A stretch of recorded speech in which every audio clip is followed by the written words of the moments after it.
Bonjour à tout le monde et merci de me prêter un peu de votre temps et de votre attention pour cette nouvelle vidéo dans laquelle la démarche est la même, les thèmes sont peut-être différents, les mots naturellement ne sont pas identiques, mais l'objectif est globalement le même. Il s'agit de lutter contre l'illettrisme financier. Euh, à la suite de la dernière vidéo que j'ai postée, j'ai reçu, c'est vrai, vous allez m'excuser pour la qualité du son qui vraisemblablement n'était pas net, mais beaucoup de gens m'ont demandé d'approfondir les réflexions sur l'ordre du monde, sur les choix que nous faisons, les choix que nous subissons en réalité du fait de notre ignorance, de notre inculture en la matière.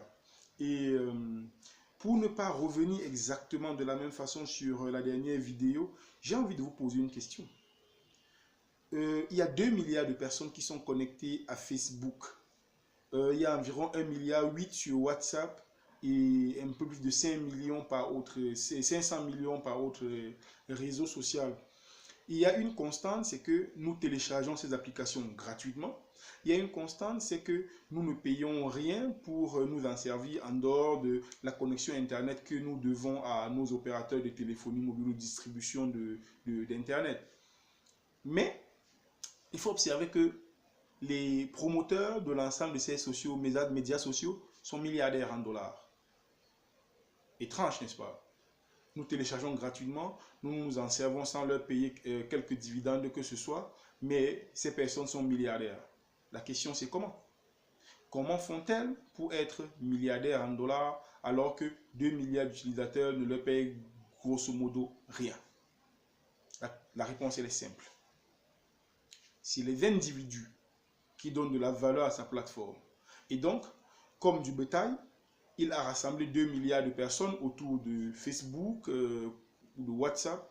Et puis, il peut aller dire à n'importe quel industriel, n'importe quel inventeur, viens sur ma plateforme, poste ta publicité, paye-moi des millions de dollars, j'ai rassemblé beaucoup de moutons là derrière qui vont te suivre.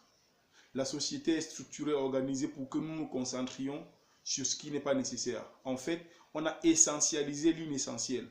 Parce que en nous comportant de façon aussi moutonnière, de façon aussi singère, en mimant les gestes que l'on nous impose par le moyen de Internet, la partie d'Internet qu'on veut bien nous montrer, en mimant les comportements qu'on nous apprend par la télévision, eh bien, on sera toujours à leur disposition. C'est les 2 milliards de personnes que nous formons autour de la plateforme Facebook qui l'enrichit. Parce qu'il peut aller vendre la popularité de son invention. Il peut aller vendre la popularité de sa création. Donc il faut bien que les gens comprennent. Lorsqu'on dit que l'objectif de la crypto-monnaie TBC, de Billion Coin, c'est de rassembler 1 milliard d'utilisateurs, il y a quelques personnes, raisonnablement ou pas, mais que je crois maladroitement sceptiques, qui disent non, vous n'allez pas réussir à faire 1 milliard d'utilisateurs. J'ai envie de leur dire, nenni, TBC vous enrichit, vous donne l'occasion de donner la valeur à un produit qui vous enrichit. Si vous pensez que TBC ne fera pas 1 milliard, alors vous êtes un pessimiste maladif. Facebook qui ne partage rien avec vous réussit à faire 2 milliards de personnes. Mais avec combien de dégâts collatéraux? Comment ça sépare les familles? Comment ça divise les sociétés? Comment ça crée des haines et des tensions à n'en plus finir? Vous avez la foi que Facebook restera là, mais que les crypto-monnaies en général, que TBC en particulier, ne survivra pas. Je vous invite à l'anniversaire de TBC, le deuxième anniversaire, le 22 mars à Douala, et vous pourrez y apprécier les efforts que nous faisons et la façon, la croissance qui est la nôtre. Au lieu de réfléchir à adhérer, à comprendre le mécanisme, à l'accompagner et à en profiter des largesses incommensurables, les gens font preuve d'un pessimisme malheureux, alors qu'ils passent le temps à traîner sur des plateformes qui ne leur apportent rien.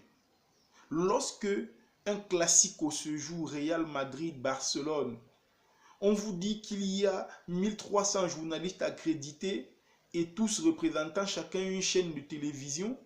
Mais imaginez la masse de personnes qu'on regroupe autour de cela. Lorsqu'on poste une vidéo ou qu'on poste un message qui peut être porteur, les gens y glissent, ils ne comprennent pas. On a orienté, on a formaté les cerveaux vers la distraction. Les gens ne veulent plus rien regarder. D'autres, ils sont concentrés à regarder les seules choses qu'on leur a indiqué de regarder. Et entre-temps, 5% de personnes gouvernent le monde, 5% de personnes se partagent la richesse du monde et le reste, 95%, ont croupi dans une pauvreté abjecte. Non, les crypto-monnaies sont là, elles sont la solution et nous avons cela comme levier. Ça ne nous demande rien. Nous avons déjà Internet à notre disposition. Eh bien, qu'est-ce qui nous manque pour aller explorer les horizons les plus insoupçonnés de richesse et de fortune, de bien-être qu'il y a autour de nous? Merci.